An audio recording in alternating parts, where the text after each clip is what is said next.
السلام علیکم کلاس، امید کرتا ہوں آپ لوگ سب خیریت سے ہوں گے۔ آج کا ہمارا ٹاپک ہے کنگ کرنسی۔ دنیا کی کنگ کرنسی کون سی کرنسی کہلاتی ہے؟ جی ہاں، وہ ہے امریکن ڈالر۔ امریکن ڈالر دنیا کی کنگ کرنسی کہلاتا ہے۔ جی ہاں، سوال پیدا ہوتا ہے کہ یہ کب دنیا اس پر ریلائی کرنے لگی، کب یہ دنیا کی انٹرنیشنل ٹریڈ کرنسی بن گیا؟ تو ایک کانفرنس ہوئی تھی 1944 کے اندر، ورلڈ وار 2 جب ختم ہونے والی تھی اس سے کچھ عرصہ پہلے ایک کانفرنس ہوئی 1944 میں، ٹھیک ہے۔ اس کانفرنس میں کتنے ملکوں نے شرکت کی تھی؟ اس کانفرنس میں 44 ملکوں نے شرکت کی تھی۔ اب اس کانفرنس میں کیا طے پایا؟ اس کانفرنس میں طے پایا کہ آج سے دنیا بھر کے ریزروز جو ہوں گے وہ کس کرنسی میں ہوں گے؟ جی ہاں، وہ ڈالر میں ہوں گے، ٹھیک ہے۔ اب اس اگریمنٹ کو کہا جاتا ہے، اس اگریمنٹ کا نام نوٹ کر لیجئے گا، اس اگریمنٹ کو کہا جاتا ہے بریٹن ووڈز اگریمنٹ۔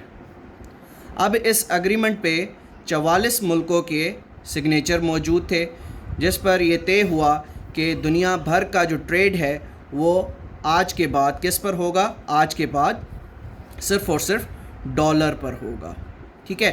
اب وہ دن تھا اور آج کا دن ہے۔ آج ڈالر جو ہے وہ کنگ کرنسی کہلاتا ہے۔ آج ڈالر کیا کہلاتا ہے؟ کنگ کرنسی کہلاتا ہے۔ آج کل آپ دیکھ لیں کہ دنیا کا کوئی بھی ملک جسے امپورٹ کرنی پڑتی ہے، کوئی بھی چیز باہر سے منگوانی پڑتی ہے جو وہ خود سے پروڈیوس نہیں کرتا، امپورٹ کرتا ہے، تو اس کو پیمنٹ جو کرنی پڑے گی وہ پیمنٹ کرنی پڑے گی ڈالرز میں، ٹھیک ہے۔ ڈالرز میں پیمنٹ کرنی پڑے گی۔ تو 1944 کے اندر اس کرنسی کو یعنی ڈالر کو جو رتبہ دیا گیا وہ انٹرنیشنل ریزروز کا رتبہ دیا گیا کہ جو انٹرنیشنل ریزروز ہوں گے وہ ڈالرز میں ہوں گے۔ تو آج آپ دیکھ لیں کہ جس ملک کے پاس سب سے زیادہ ڈالرز ہوں گے اس ملک کی جو معیشت ہے وہ سب سے اسٹرانگ سمجھی جائیں گی۔ ہمارا ہمسایہ ملک انڈیا کی بات کر لیں، انڈیا کے جو اس وقت فارن ریزروز ہیں وہ بہت زیادہ ہیں، تو اس وجہ سے ان کی جو اکانومی ہے وہ بہت زیادہ اسٹیبل ہے اور ہم سے کہیں گنا طاقتور بھی ہیں، ٹھیک ہے۔ اب half of the international trade loans are dominated in dollar. اگر آپ کو قرضہ چاہیے، آپ IMF کے پاس جاتے ہیں، آپ پاکستان ہیں تو آپ IMF کے پاس جاتے ہیں، وہ آپ کو قرضہ روپیز میں نہیں دے گا، وہ آپ کو قرضہ کس میں دے گا؟ آپ کو قرضہ دیا جائے گا ڈالرز میں، کیونکہ یہ انٹرنیشنل کرنسی ہے، کنگ کرنسی ہے، ٹھیک ہے، جس پر ٹریڈ ہوتا ہے۔ اب ہم بات کرتے ہیں almost 40% of the world's debit is issued in dollars. دنیا میں کسی بھی ملک کو IMF سے اگر کوئی قرضہ چاہیے، ورلڈ بینک سے اگر کوئی قرضہ چاہیے تو اس کو قرضہ صرف اور صرف ڈالرز میں دیا جاتا ہے، ٹھیک ہے۔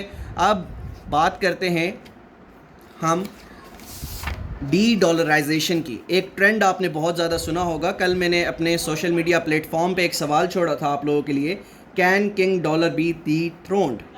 کیا ڈالر کی جو ویلیو ہے وہ ڈے بائی ڈے کم ہو رہی ہے؟ تو سوال جو میں نے کیا تھا اس کا جواب ہے یس۔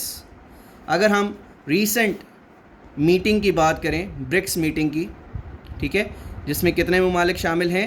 جس میں برازیل، رشیا، انڈیا، چائنا اور ساؤتھ افریقہ ہیں، تو ان ممالک کے درمیان ایک یوں سمجھ لیجئے ایک اگریمنٹ سائن ہوا، جس میں یہ طے ہوا کہ یہ جو 5 ممالک ہیں آئندہ آنے والے دنوں میں جو بھی ٹریڈ کریں گے وہ کس میں کریں گے؟ جی ہاں، چائنیز یوان میں وہ ٹریڈ کی جائے گی۔ نمبر 1، ریسنٹ ایک آپ نے دیکھا ہوگا انٹرنیشنلی چائنا اور فرانس کے درمیان ایک نیچرل گیس کا معاہدہ ہوا ہے، نیچرل گیس کا ایک معاہدہ ہوا ہے۔ اب یاد رکھیے گا اس کی جو پیمنٹ ہوگی وہ ڈالرز میں نہیں ہوگی، اس کی پیمنٹ ہوگی چائنیز یوان میں، ٹھیک ہے۔ تو اس کا مطلب کیا ہوا کہ وہ جو سلسلہ ہے جو کہ 1944 میں اس کرنسی کو کنگ کرنسی بنایا گیا تھا، اب اس کا زوال اسٹارٹ ہو چکا ہے، ٹھیک ہے۔ اب ہم اگر بات کریں انڈین کرنسی کی، اب انڈین کرنسی ہم سے بہت زیادہ اسٹرانگ ہے، ٹھیک ہے. تو اب انڈین کرنسی تقریباً 18 ممالک میں اس سے ٹریڈ ہو پائے گا. کتنے ممالک میں ٹریڈ ہو پائے گا؟ 18 ممالک میں انڈین کرنسی سے ٹریڈ ہو پائے گا.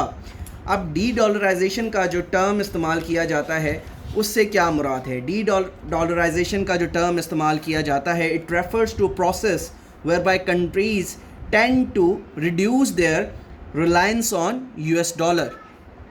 یعنی جو ملک ہیں وہ جو اپنا ان کا جو ریلائنس ہے کس چیز پر؟ ڈالر پر.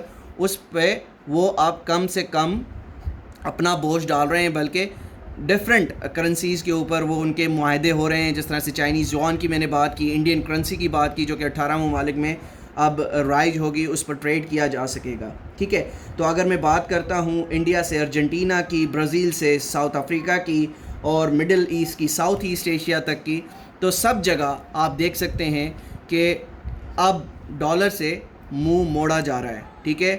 کیوں؟ کیونکہ آبویسلی جب آپ ڈالر میں ٹریڈ کرتے ہیں تو ڈالر کس کا ہے؟ یونائٹڈ اسٹیٹس آف امریکہ کا ڈالر ہے. ٹھیک ہے. IMF سے جب آپ لون لیتے ہیں تو اس کا مطلب کیا ہوا کہ آپ جب قرضہ لیتے ہیں تو وہ ادارہ جو آپ کو اربوں ڈالر قرضہ دیتا ہے تو وہ آپ کی ٹرانزیکشن پر بھی نظر رکھے گا، آپ کی ٹرانزیکشنز پر بھی وہ نظر رکھے گا. سپوز آپ اس ٹرانزیکشن سے یا اس پیسے سے کوئی بھی ایسی ٹرانزیکشن کرتے ہیں جس سے امریکہ کو اختلاف ہو، سپوز آپ ڈیفنس بجٹ اپنا بڑھاتے ہیں کہ آپ کو دنیا سے خطرہ ہے، تو یہ جو ٹرانزیکشن ہوگی اس پر نظر ہوگی IMF کی. کیوں؟ کیونکہ IMF نے آپ کو قرضہ دیا ہے، تو آپ اپنے ڈیسیجنز خود نہیں لے سکیں گے. تو اس وجہ سے جو پوری دنیا ہے وہ اس بات پر متفق ہو گئی ہے کہ اب ہم نے ڈالر کو اس کی اوقات دکھانی ہے اور اپنا جو منہ اور قبلہ ہے وہ دوسری جانب کرنا ہے. آئی ہوپ کہ یہ چھوٹا سا لیکچر آپ لوگوں کے لیے بہت مفید ثابت ہوا ہوگا. ملتے ہیں انشاءاللہ کل ایک نئے لیکچر کے ساتھ. جب تک اپنا بہت خیال رکھے گا. اللہ حافظ.